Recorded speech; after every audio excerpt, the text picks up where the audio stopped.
I carabinieri di Caorle e Portogruaro hanno fermato due cittadini romeni ritenuti responsabili di una serie di furti in tutto il nord Italia.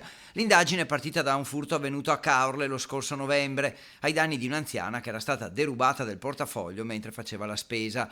Con il bancomat della vittima i due avrebbero effettuato numerosi prelievi nelle banche di Caorle e anche alcuni acquisti nei negozi. I due, secondo le indagini, si spostavano continuamente nel nord e centro Italia e in Veneto tra le province di Treviso, Padova, Verona e Vicenza. Il sistema era sempre lo stesso: prendere di mira gli anziani e rubare loro il portafoglio. I due sono stati identificati nonostante fossero sempre col volto coperto, viaggiando a bordo di un'auto noleggiata da una terza persona, e quando i carabinieri hanno deciso di intervenire, la coppia era all'interno di un supermercato dove probabilmente stavano cercando un'altra vittima.